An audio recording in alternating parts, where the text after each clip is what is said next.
மருதாணியின் மூலிகை மருத்துவம். மருதாணி இலை கிருமி நாசினி. கண்ணுக்கு புலப்படாத கிருமிகளை அழிக்கும் சக்தி கொண்டது. மருதாணி நக சுத்தி வராமல் தடுக்கும். புண்களை ஆற்றவும் நல்ல மருந்து. கை கால் விரல் நகங்களுக்கு அரைத்து பூசி அழகுபடுத்தலாம். பல்வினை நோயான மேகா நோய்க்கு இது சிறந்த மருந்து. இதன் இலை 10 கிராம், 6 மிளகு, 1 பூண்டு திரி, 5 கிராம் மஞ்சள் ஆகியவற்றை அரைத்து நாள் வெறும் வயிற்றில் குடித்து பால் அருந்தவும். புளி, புகை, காரம் கூடாது. இதனால் மேகா நோய், அதனால் ஏற்படும் புண், அரிப்பு ஆகியவற்றின் குணமாகும். 10-20 நாட்கள் சாப்பிட வேண்டும்.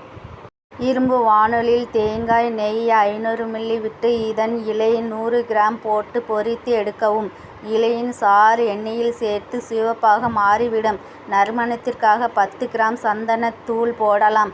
அரைத்த பொடி காய்ச்சலாம். இந்த தைலத்தை நாள் தலைக்கு தேய்க்க முடி வளரும், நரை மாறும். தூக்கமின்மைக்கு தூக்க மாத்திரை சாப்பிடக்கூடாது.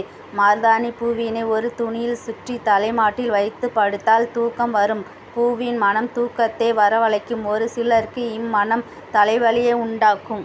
கரும்படை வண்ணன் படை கால் இடுக்கிலும் இடுப்பிலும் கழுத்து கை இடுக்கிலும் வரும். இதற்கு ஒரு பிடி மருதாணி இலையுடன் 5 கிராம் 500 பார் கதர் சோப்பை வைத்து அரைத்து களிம்பு போல தடவி வந்தால் கரும்படை யாவும் சுகமடையும். 10-15 நாட்கள் பூச வேண்டும். வண்டு கடிக்கும் சொறி சிரங்குகளுக்கும் இதனை மருந்தாக பயன்படுத்தலாம்.